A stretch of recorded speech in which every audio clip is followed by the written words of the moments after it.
welcome. Start start a little confusing way.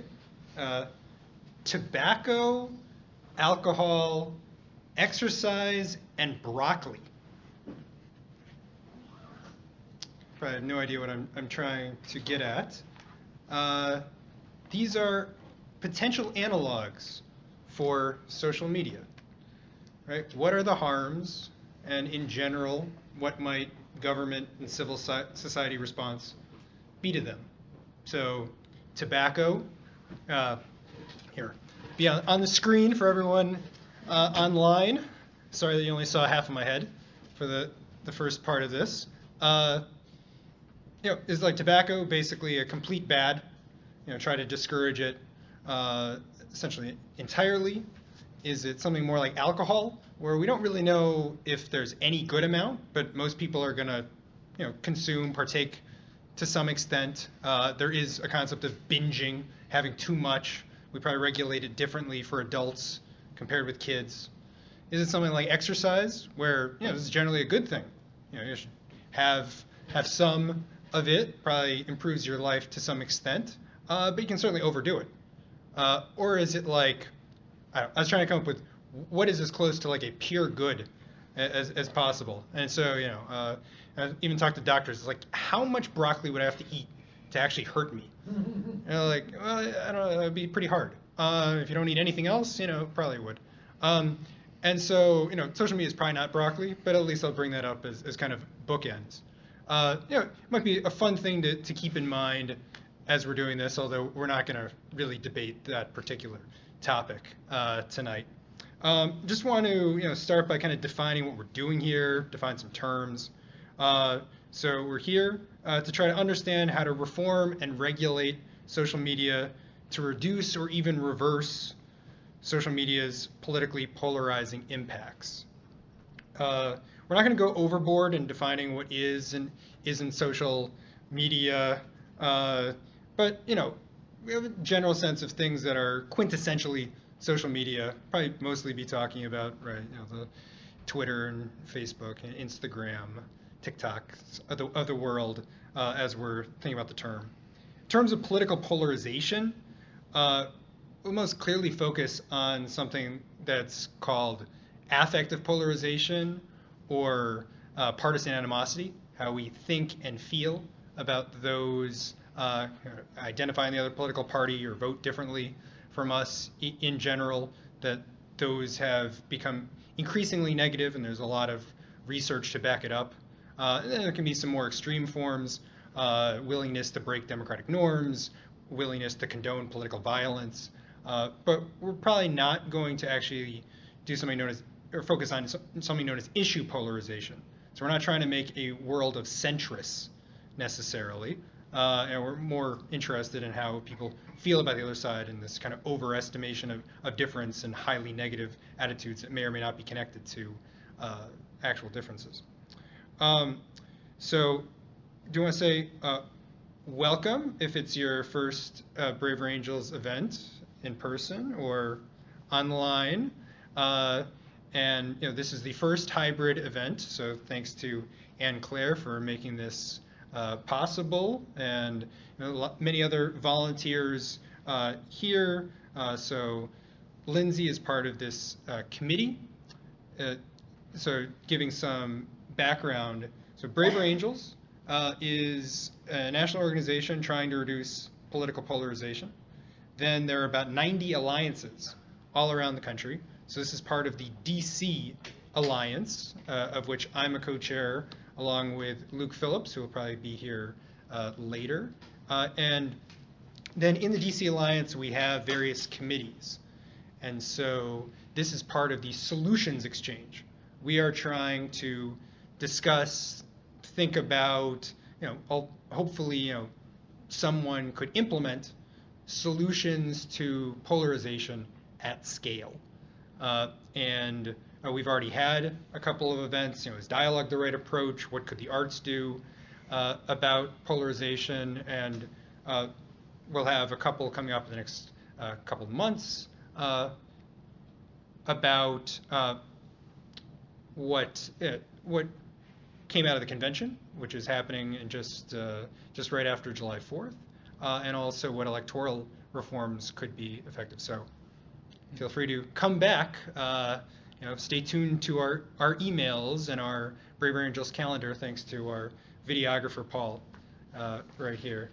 So in terms of introductions, as the co-chair, I'm very interested in scale, what can matter in such a large country. I went to a conference in February called Designing Tech for Social Cohesion. It was the first time that I was run in San Francisco, and so there's a lot of interest in this space, this intersection of technology, social media, and polarization. But it's very early days, and I'm super excited to have two actual experts here. So Jamie is from Issue One's Council for Responsible Social Media. He can tell you more about that. They've done really great things in just about a year in existence. And then Luke Hogg from the just recently renamed Foundation for American Innovation.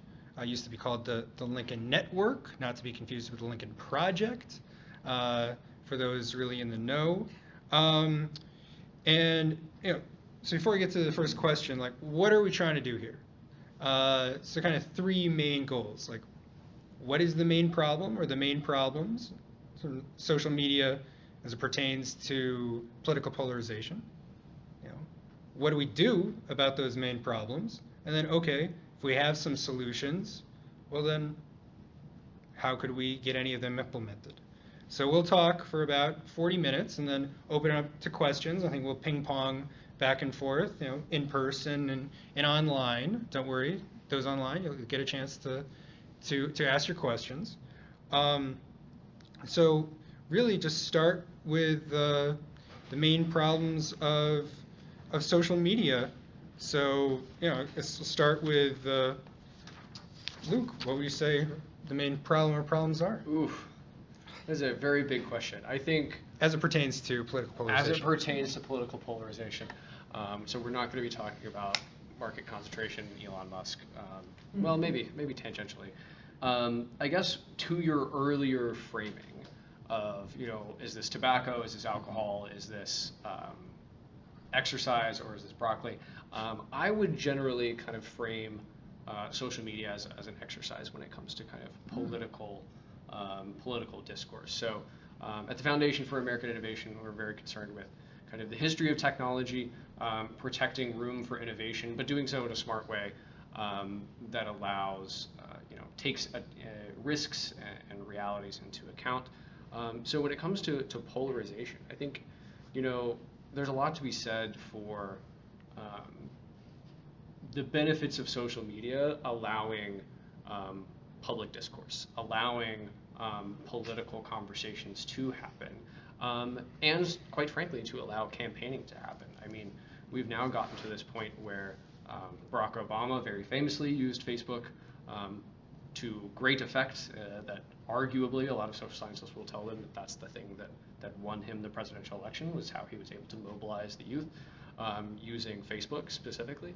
Donald Trump, for better or worse, definitely used social media to great effect to kind of mobilize people, and even the Biden campaign. So now it's basically become an ingrained piece of the fabric when we're talking about campaigning.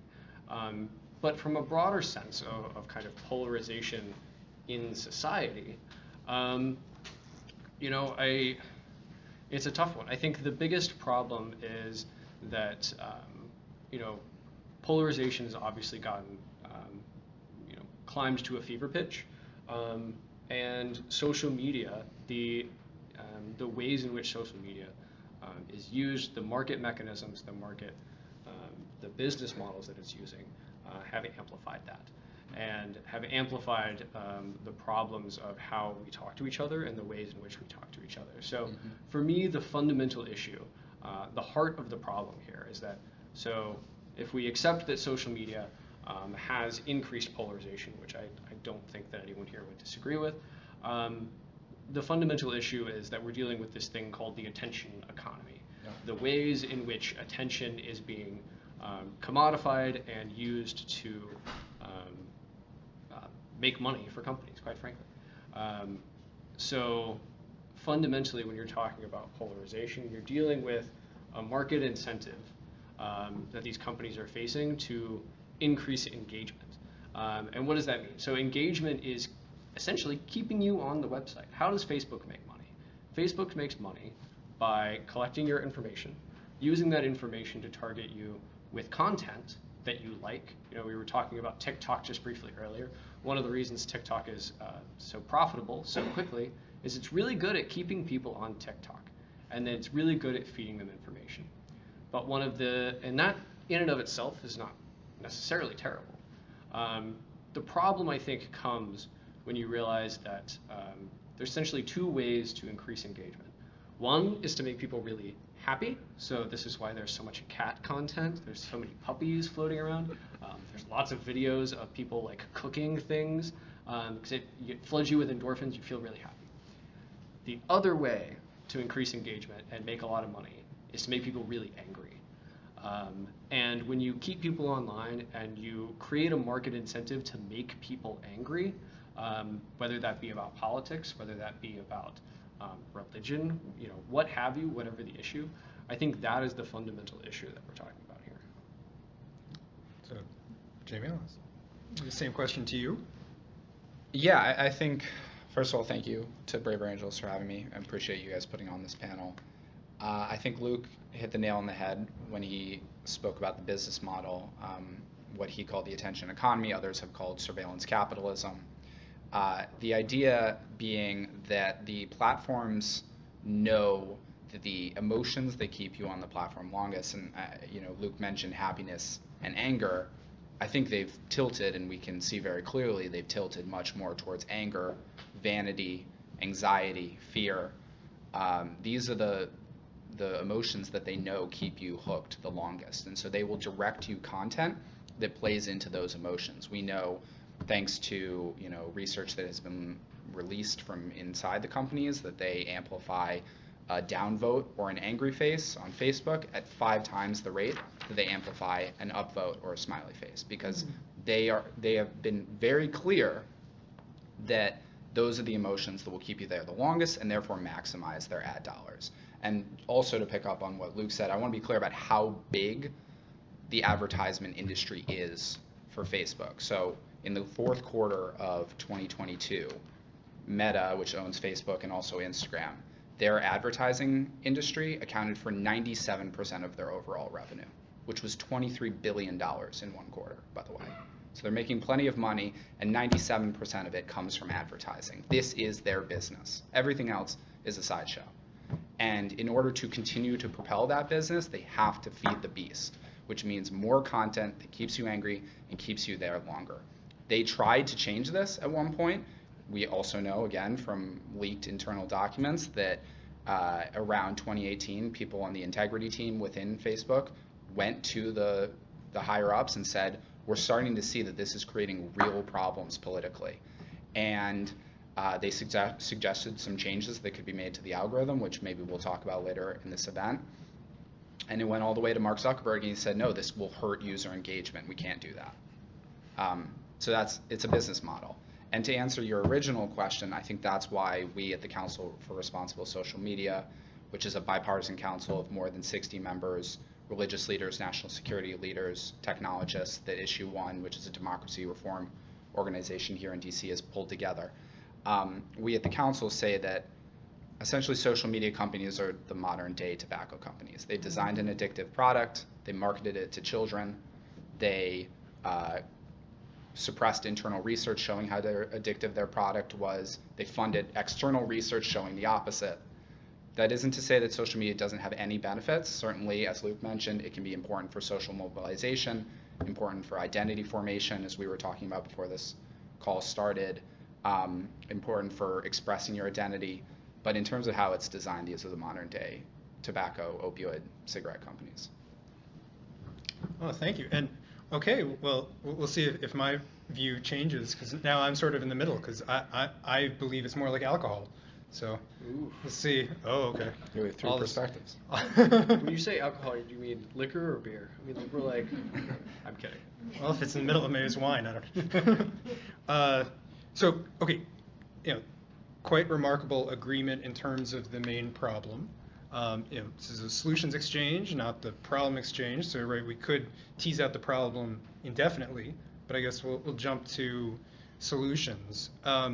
So, with the business model, there is the potential to go in various directions. One possibility involves privacy, as Jamie, I'll have you respond to this first, but yes, if there's a lot of ability for unique targeting of individuals to keep them on the site for as long as possible, if that's blunted to some extent, then in theory people might be on the site for a less amount of time. But is that the right way to think about it? What are your opinions about privacy and potentially other ways to change the business model? Yeah, I mean, I think there are a whole world of solutions out there that we could talk about. We might get into transparency at some point. There are certainly tweaks that can be made to the algorithm, which I mentioned. But to answer your question about privacy, as Luke mentioned, the whole surveillance capitalism attention economy model runs on the first collection of your behavioral data online. So they will scrape any interaction you have online, what clicks you, what websites you click through to, what videos you watch, what posts you retweet or share, to extent what you're messaging other people. And they collect all that together and they create a profile of who you are and what makes you tick. And then they will send you the data, they'll send you the content, the information that, again, keeps you hooked on the platform the longest. If they can't collect that data in the first place, or they can collect a limited amount of data on you in the first place, then that undercuts the whole model. And then, relatedly, if there is restrictions on how they use the data that they do collect, which is what we call data minimization, then that will also undercut the model. So those two steps are both included. The restriction of the type of data they can collect and data minimization are both big components of the American Data Privacy and Protection Act, which is a comprehensive bill in the House which would give Americans a lot more control over their data. And this is something that they already have in Europe with the GDPR, the Global Data Privacy Regulations, something like that. And but we don't have anything like that in the US. And without that sort of fundamental bedrock, it's really hard to go at the model. So that's why privacy is so important. And just, sorry, to go back to the thread of polarization, again, they can't send you the most inflammatory information. So it'll sort of undercut their ability to put people into echo chambers or to fuel the kind of extremism rabbit holes that people are able to fall down on YouTube, TikTok, and other places. Yes. So I'll just follow up on that. So do you think it's more about extremist content or just keeping people on the site? Because in theory, they can just throw as much extremist content. It's just not very well targeted with privacy legislation, and people just might be turned off and leave. Yeah. So I don't know if you think it's more of one or the other. I think it's a combination of two things. So what we like to say at the council is, and I would be very curious actually to know what Luke thinks about this, but we say you have freedom of speech on the platform, you don't have freedom of reach. The platforms are amplifying extremist, white supremacist, hateful, inflammatory content and spreading it throughout the internet. And that process needs to be interrupted. And you can either do that, you could do that by banning those accounts, which I don't think is the solution. You could do that by limiting their reach, meaning if I don't subscribe to someone, if I'm not a follower, if they're not my friend, they shouldn't be appearing on my feed, especially if the content that they're promoting is bad.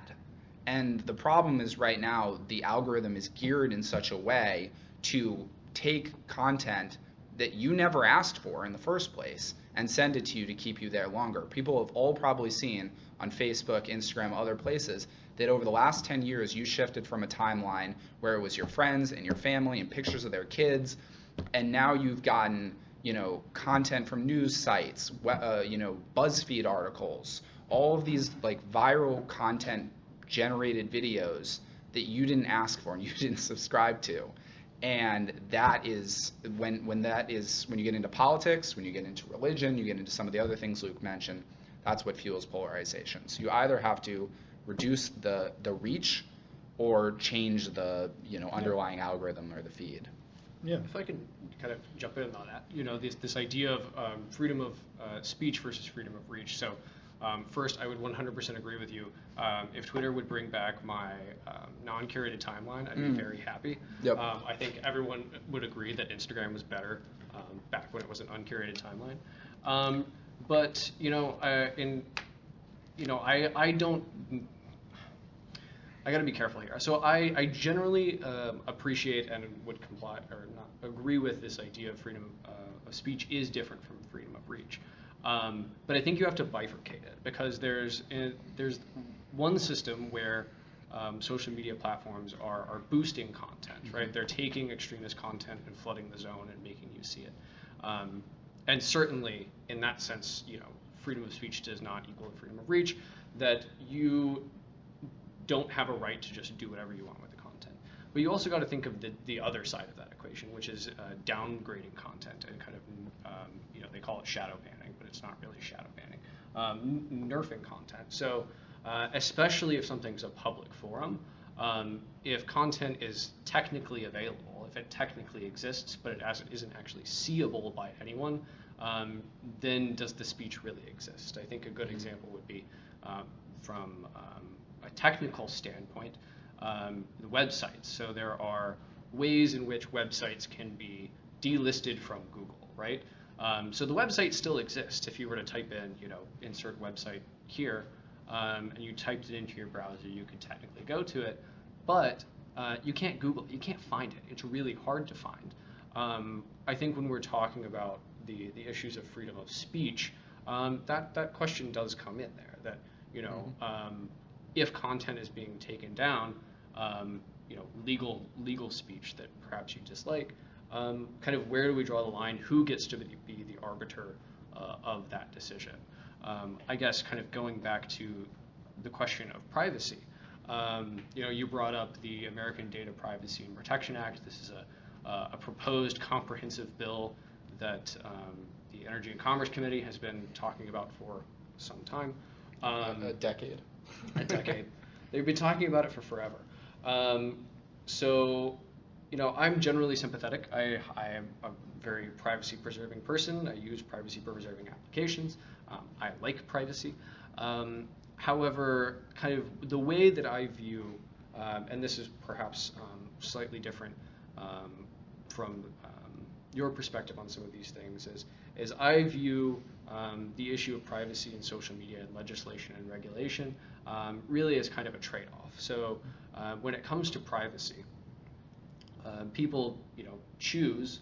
So if going on Facebook, you're giving up your privacy in exchange for convenience, being able to have all of your friends in one place and do all those kind of things. And I'm generally sympathetic to the idea of creating privacy laws. We have privacy laws already.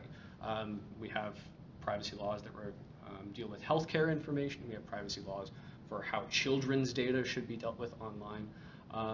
So I think privacy laws are a good thing. What I would have an issue with is the idea of creating one broad, sweeping, comprehensive, so to speak, privacy law. Quite frankly, not all information is equally valuable. Not all information is equally deserving of protection, and very strong protections by the federal government. So while I would agree with the solution kind of in principle, the alternative to that comprehensive framework that I support and have written about is to continue taking a sectoral approach. And essentially, you could write a privacy bill that just targets social media and prevents some of these things. I think that you need to be very careful because there are benefits of being able to take information. Before the conversation began, we were talking about TikTok. People like being able to receive content that is tailored to them.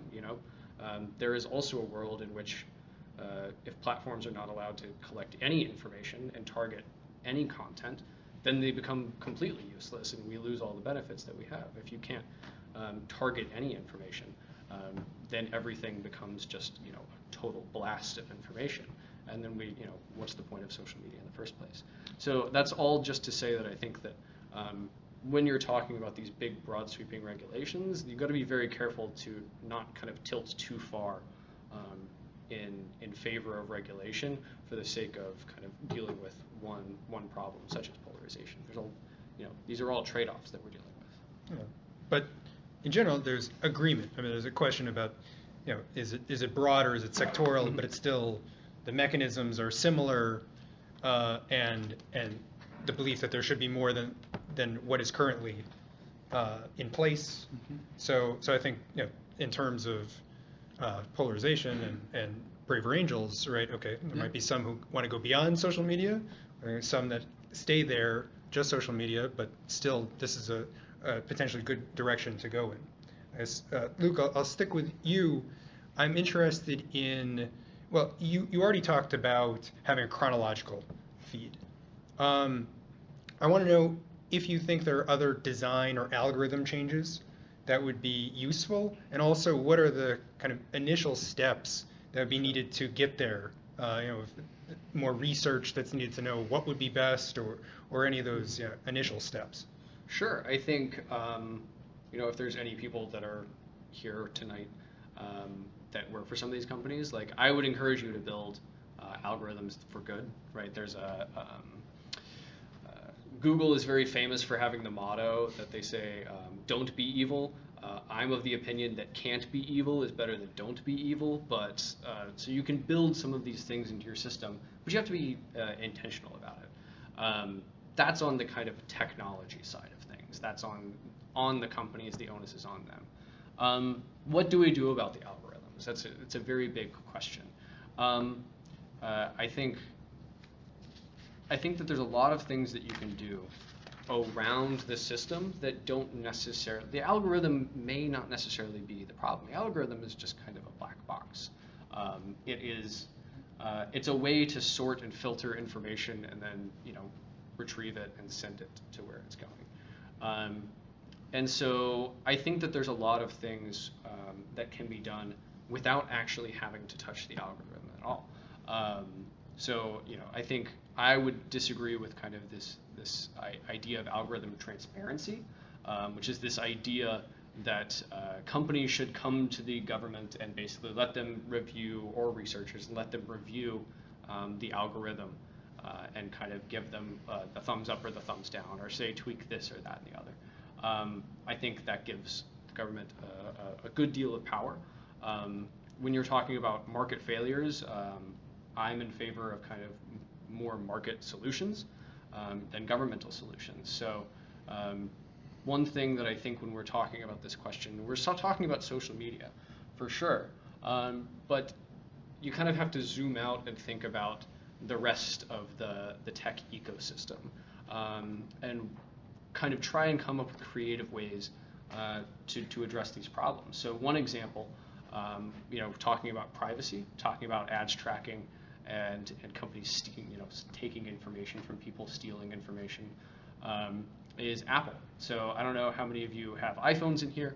I guess about a year ago, maybe less, Apple implemented a system called it's ads tracking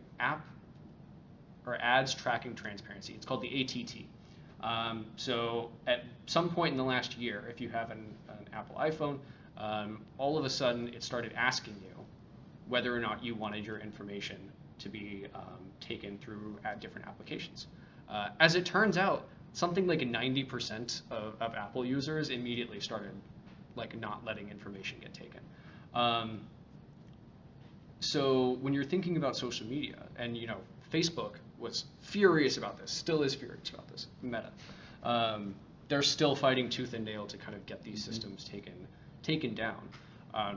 I don't think that they're going to win, because this is something that consumers want. When consumers are presented with the choice, they tend to choose what I think is the right thing, which is privacy.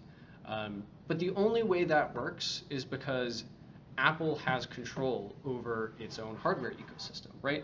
So if you think about technology, we think about it as a stack. It's called the tech stack. So at one level, you have the kind of edge, which is the platforms we're talking about, the Facebooks, the Instagrams, the Twitters. But that all runs on top of a lot of infrastructure. At the very, very bottom of that, you have your cable provider or your broadband provider. Your AT&Ts, your Verizons, your Comcasts, and in between, there's all of these middle layers where you can exert pressure, you can exert control, just as Apple has done. And I think that when if you're talking about the algorithm, I'm happy to kind of have that conversation. And I would love to hear what Jamie has to say about how to deal with the algorithm itself. But I think talking about the algorithm and dealing with the algorithm specifically is, to me, kind of tilting at a windmill when we should be looking at the broader ecosystem and how we can inject more consumer choice. Okay, so it could be some mandates of user control over privacy, or okay, that would be your kind of, yeah. And maybe some design features, like, I mean, would you consider it too onerous to actually mandate a chronological feed? It's a good question. I haven't really thought about it. Gut reaction would be, as long as you allow companies to also offer other, if you're mandating that consumers should have the choice to have an uncurated What about by feed? default? Chronological feed by default, and then they can change it if they want. I'm fine with default. That's what we do. So in the children's context right now, there's a lot of conversations about implementing children protections by default, forcing companies to basically, they have all these protections that already exist, that are already built into their products, but are automatically turned off. So just saying, well, if you have a child, those should be turned on, and then the parent can opt out. Yep. It's kind of the difference between like opt-in organ donation and opt-out organ donation. Turns out if you do opt out, it works a lot better. Yeah, nudge behavioral economics. Yeah. So Jamie, what do you think about any design or algorithm changes and kind of precursors to that? Yeah, so I don't have any sort of inherent problem with market solutions. Another sort of avenue that I hear a lot about in my work is new technology. And frankly, I sort of chafe against the idea that the problems of technology are going to be solved by more technology. But we hear a lot about blockchain or Be Real, and how Be Real is this new social media app that's going to be better than all the rest of them. We'll see what happens when they take more money from investors and then when they go public and then have the same pressures that the other companies have. The way that I approach this, frankly, is that we are in a state of emergency, and I don't typically like legislating by emergency, but it is pretty clear at this point that we have a national epidemic among children. That there is a loneliness epidemic, as the Surgeon General calls it. You could also look at it as a problem of depression, anxiety. Certainly, it's worse among young girls, body image issues. And it is, according to the CDC, 3 in 5 young girls suffer from depression today. And that's an epidemic. That's a crisis that needs to be addressed now. And I know we're not talking about kids' safety today. We're talking about polarization. But this stems from the same business model.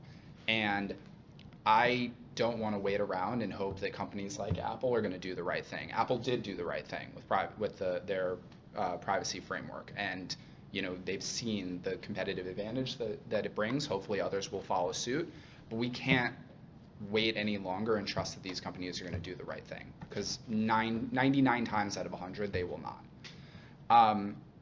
My feeling is that I think I would like to live in a world where smiley faces and upvotes are amplified more than down faces and angry faces or whatever. Or I think I would want to live in a world where I have a chronological feed.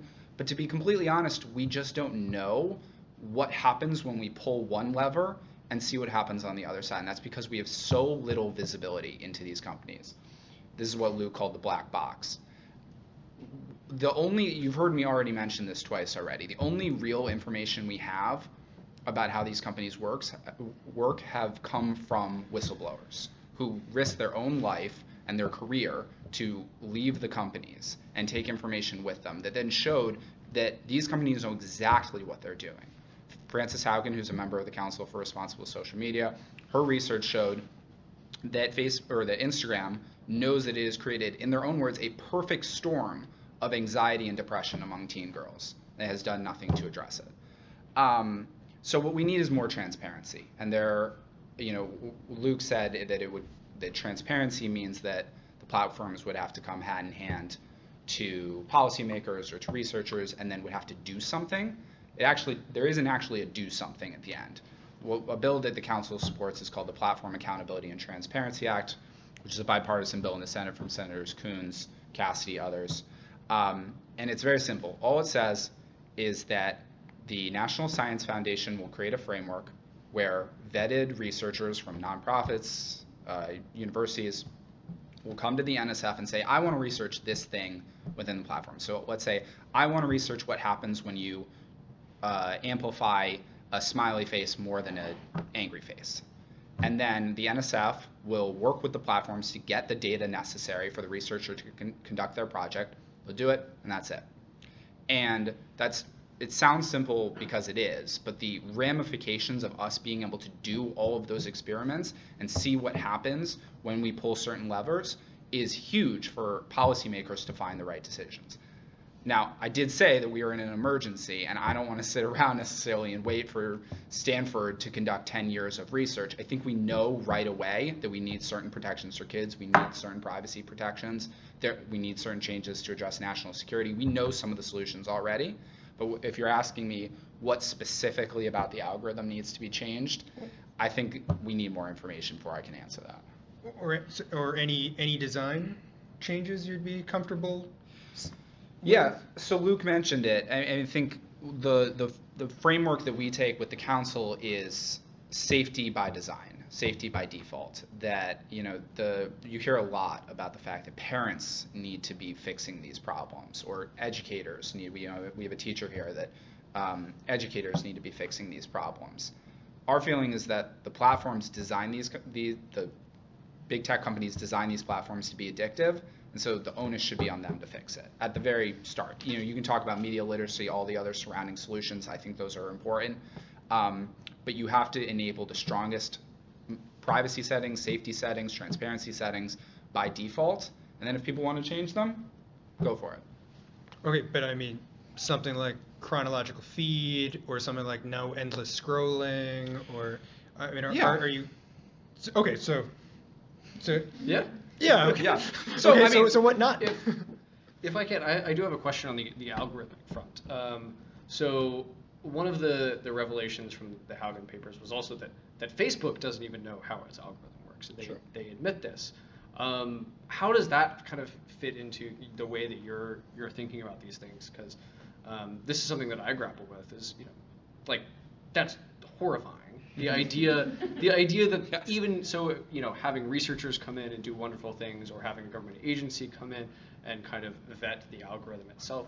When you're dealing with a lot of these technologies, I remember there was a whistleblower paper about Facebook that basically said that they don't know how it works, and when they try and tweak the algorithm, it's like the butterfly effect, where the butterfly flaps its wings in Brazil, and all of a sudden there's a monsoon in Japan, and they just kind of play with it until it does what they want it to do.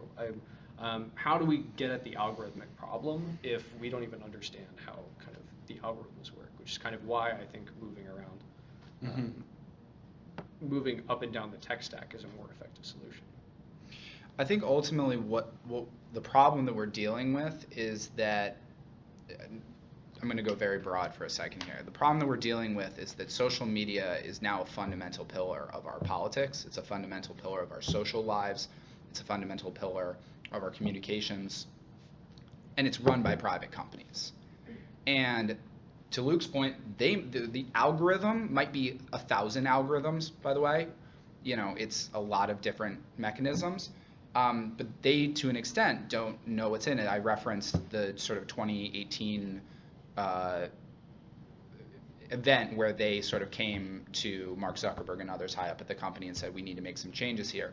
What had happened was they were losing engagement on the website, and then made some changes that amplified reshares.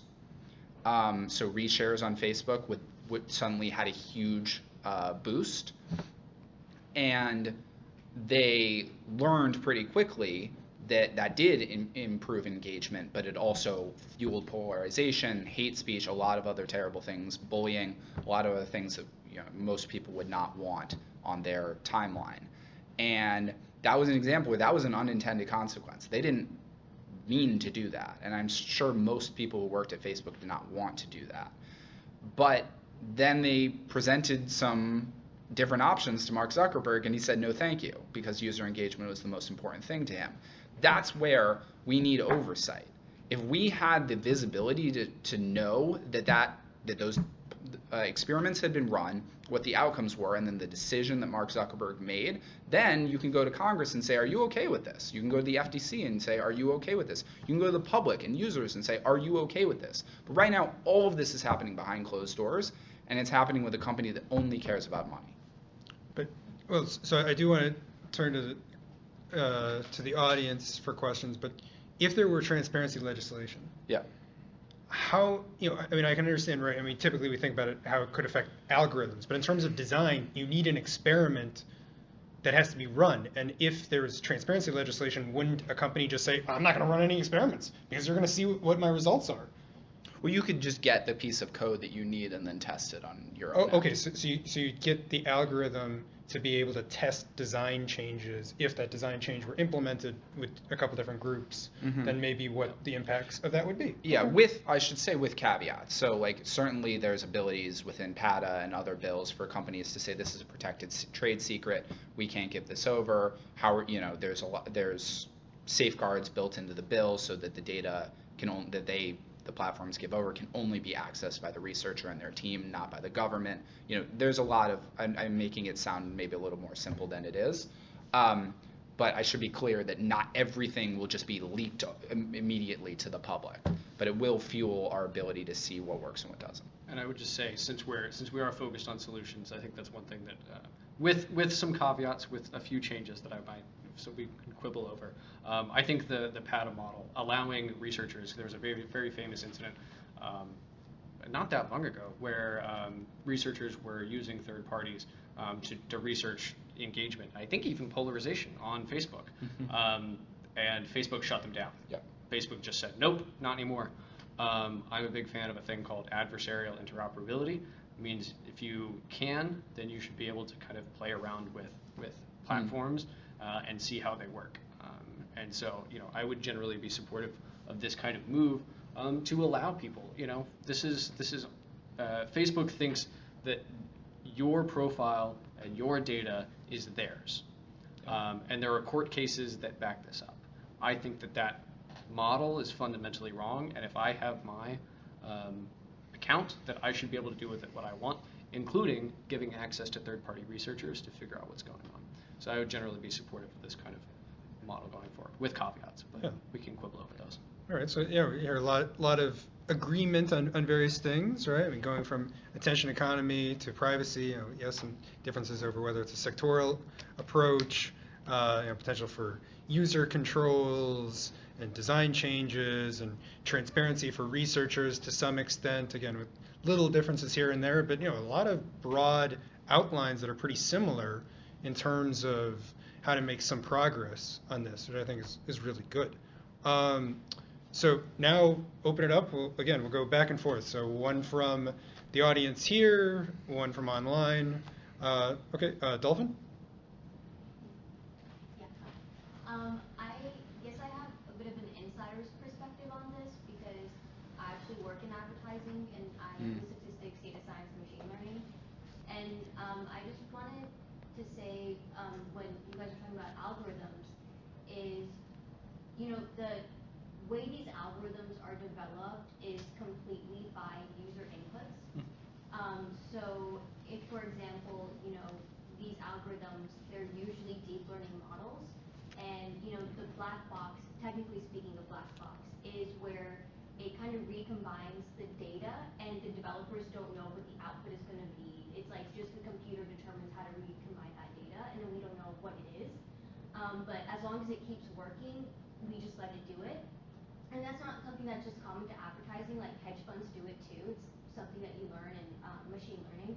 So the way I think Luke said is that users have kind of the power to change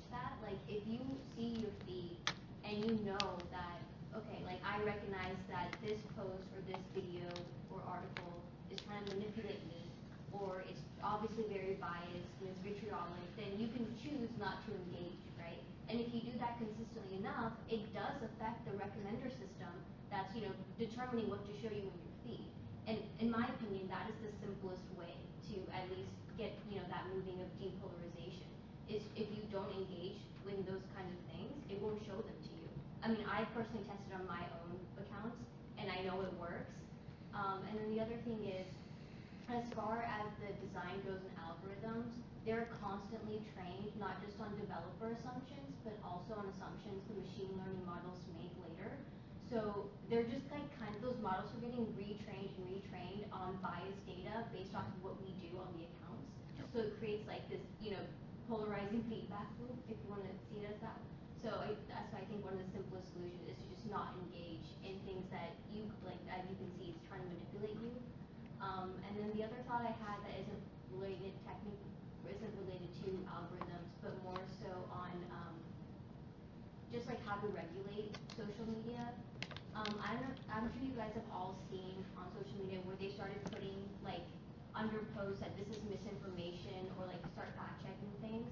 I personally really like that because I'm okay, you can argue about alternative facts, but at least people need to know what a consensus is, or have these other verified institutions saying that, about the election or about COVID or whatever. So I think I would strongly favor regulation on, tech companies saying, well, actually, you can post this, but please see this other information that might say this is untrue. Yeah. So I'm gonna I'll leave the fact checking thing to you. I have thoughts. I don't really know how I feel about that. I kind of go back and forth all the time. But on the algorithmic point, I think that you're absolutely correct. And so, fun fact: in a previous life, I was doing natural language processing before it was cool, and we were, basically building. These were very, proto. These were very bad in college. These systems, but we knew it worked, and we knew it was giving us a confidence interval, but we didn't know how it worked. There's a lot of things people tell you about neurobiology that we just kind of know it works. We don't really know how it works. And I think that when you're talking about algorithms, it's very important to kind of keep that in mind. And I would highly, I love this model that you talk about. I think, if everybody boycotts Breitbart articles on Facebook, the world would be a better place. But I would encourage everyone to go and actually test this out, because this is something that I've done specifically on Instagram. Because they're tracking your screen time. So if you're especially on mobile, they're literally tracking the amount of time you spend looking at a particular piece of content. So if you stay longer on the content that you like and you stay shorter on the content you don't like, the algorithm gets better. This is why my Instagram is mainly weird memes and dog photos that I send to my girlfriend. So there you go. Yeah, I mean, I would just say that that is true, and that you can make changes to your own algorithm. Plenty of people have played around with creating a separate account where they like completely different things and pretend that they're a Republican if they're a Democrat, or if they're a Democrat if they're a Republican. But if you want to change something at scale, I don't think we can expect users to solve this problem, and we shouldn't. Just like we shouldn't expect parents or teachers to solve the problem. Yeah. What if we create a bot army? We can make this work. I'm on board with this solution. Yeah. All right. So our first question from Zoom. Yeah, I'm looking for one also on algorithms. So regarding algorithms, why not require them to be open source so that's reviewable by anyone? It will help stabilize the code when changes are made, find security holes in it, and create necessary transparency to ensure it can do no evil. Question from Arash Sayed. Oh, man. I have a lot of thoughts on open source. Yeah, I'll just say I struggle. So the idea of open source is basically you put it online and just let anyone play around with it. I'm sure it's more complicated than that. I'm not an engineer. But I think that there's a fine line, right? Obviously, there have to be protected trade secrets. If Facebook just put their algorithm online, I'm sure TikTok would be very interested in looking through it. And that's not fair. And then secondarily, you don't want to empower bad actors either. You hear this a lot in the context of AI these days, where GPT-4 comes out and people say, well, why don't we just, it's bad that AI is in the hands of 3 companies or whatever. I agree with that, but I don't know that the solution is just to release it online and let anyone get their hands on this technology, because then what's to stop a terrorist network from using it, or to stop the Russian Federation from using it, which they have. So there has to be a balance somewhere in between. I don't have the answer, but I could have said it better myself. I think the only difference that I would say is when it comes to AI systems and kind of general purpose technologies, Facebook just recently, we keep talking about Facebook. Facebook just recently open sourced their own AI system.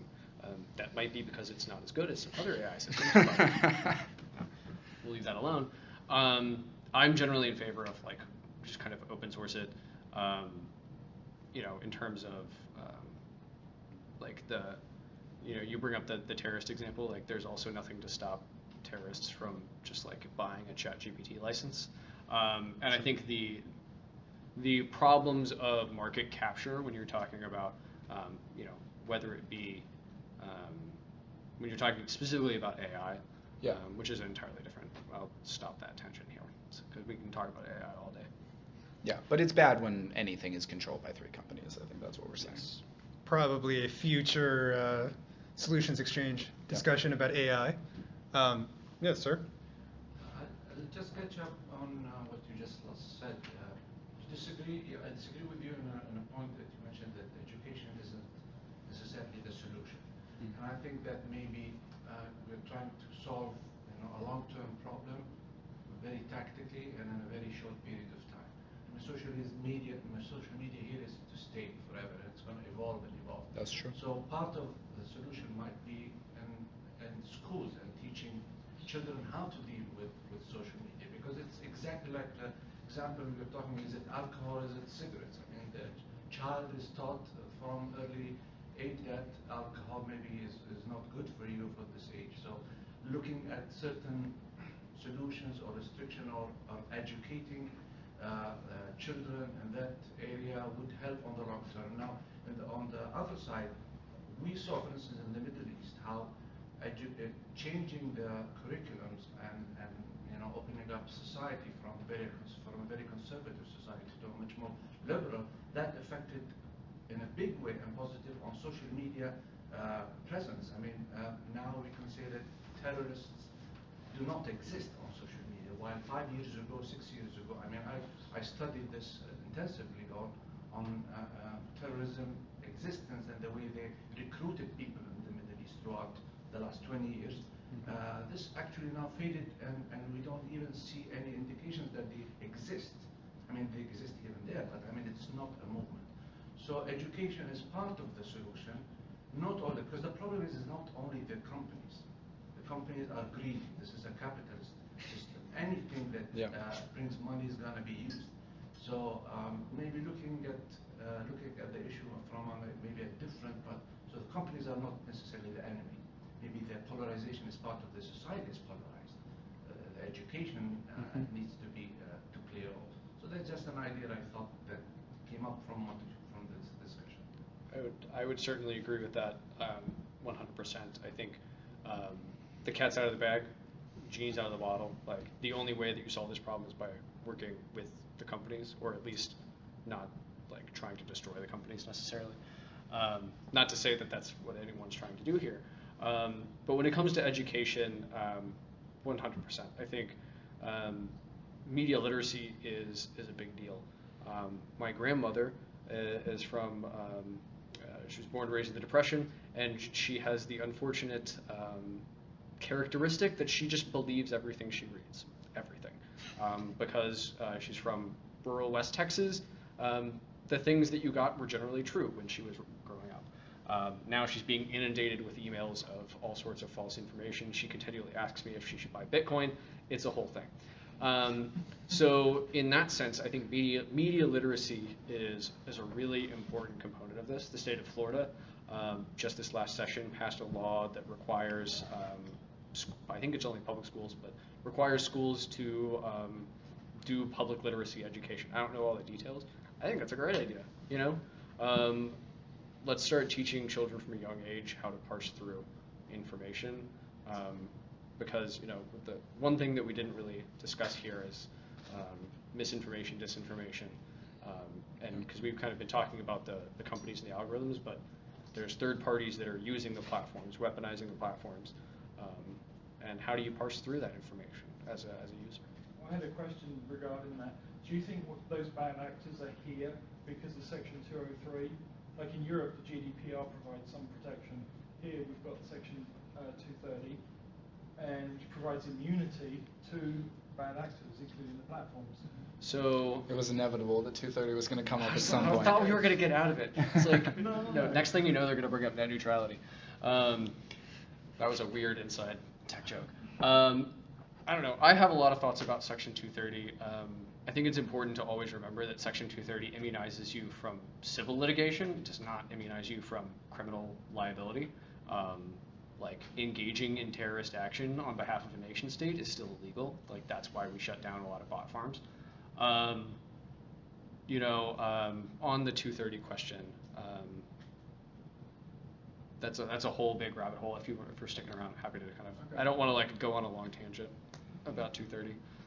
Yeah, I guess first I want to just answer this gentleman's question, sort of clarify. First, I think education is extremely important and part of any solution. My partner is an educator. I believe very much in it. And certainly, again, the Council for Responsible Social Media's belief is not that we need to eradicate social media, it's that we need a healthier version of it. It is around to stay. It's, like I said, a fundamental part of our politics, our social sphere. We just need a healthier version of it. So, that being said, the reason that I am so strong about putting the onus on the platforms is not to say that media literacy is important or that tools for parents are not important, but that at scale, the solution has to start with the companies that created the problem in the first place. And yes, you have to work with them to do that, but I have seen for so long how resistant they are to change, how they will mobilize armies of lobbyists and flood the system with money to prevent any change. And you talk to them about any type of change, they say, well, we're open to reform, but not that one. And it's always the one you're talking about, and then they never offer a different one. So that was the point I was trying to make earlier. I think a good example of that is the privacy conversation. Yeah. So the kind of cynical view of this push behind a comprehensive privacy bill is that California, in 2018, I think, passed and implemented a very, very strong privacy law. Before that, companies didn't really care about privacy. And then all of a sudden, we started seeing ads in Washington, D.C. and lobbyists hitting Capitol Hill begging for a comprehensive federal privacy law. Why? Because a comprehensive federal privacy law would preempt California's even stronger law. Mm-hmm. That's a very cynical view. Obviously, there are good things about comprehensive privacy law.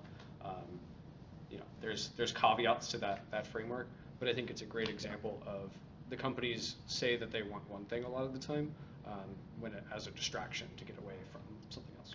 Yep. Okay, so maybe that's a good. We're at about an hour, but I think this is a nice way potentially to end. Okay, so if you have these armies of lobbyists, maybe you can work with them occasionally. If you're the most profitable companies in the history of the world. Yeah. So what can this room do against these armies of lobbyists? You want to go first? Sure. One thing I would say is, as part of my job, I do a lot of educational outreach to Capitol Hill and our lawmakers. They care a heck of a lot more what you think than they do what a lobbyist tells them. And I've watched this happen time and time again. Obviously, this kind of has a scale element to it. You and your friends that live in your district talking and calling and making a phone call about legislation can really make a difference. They hear from lobbyists all day, every day, but hearing from you can be very powerful. So that's one element. The other element is, fundamentally that you're an individual agent, you're an individual actor in a marketplace. And while I would agree that one person deleting their Facebook or one person trying to modify their algorithm, or ad blockers are a thing, hint hint wink wink. There's a lot of things that you can do as an individual in the marketplace that on the whole might not make a huge difference. It's kind of the idea of like, well, my one vote doesn't matter. Well, but if a lot of people get on board with this idea, then that can cause huge ripple effects throughout what the companies do. So, a couple of things. Yeah, I think there are sort of three things I would encourage people to do. So one is believe that something better can exist. I think so often I talk to people about social media and they say, oh, it's just toxic. It just is the way it is. It's never going to change. Well, if we believe that and we don't push for something better, then that's what we're going to get. So that's number one, is believe that something better can exist, and then we can create something better together. The second thing is not to just hammer these companies over and over again, but the way we got change, this was before I was born, but the way we got change with tobacco was there was a sort of national shift of consciousness about what these companies were. It went from this is a thing that's fun and harmless to these are addictive products that were designed to be addictive. And we need to have that big tobacco moment for social media. I think we're getting closer there. I think parents are starting to wake up to it. I think teachers are starting to wake up to it. I think to an extent policymakers are starting to wake up to it. But we still have a long way to go to really start to view them in the light that I believe they need to be viewed in. And then the last thing I'll say is we need to bring new voices into this conversation. This is what Luke is saying.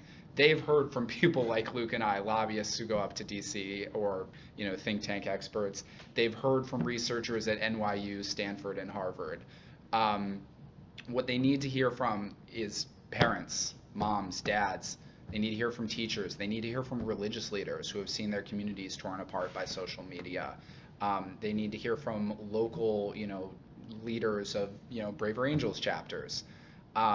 So that will go a long way toward articulating what the damage that these companies have done looks like at, a local, family, individual level. All right, who's ready to march on the Hill? All right. Can't say that anymore. All right, well, thank you very much. Yep. Well, thank you for having us. Thank you.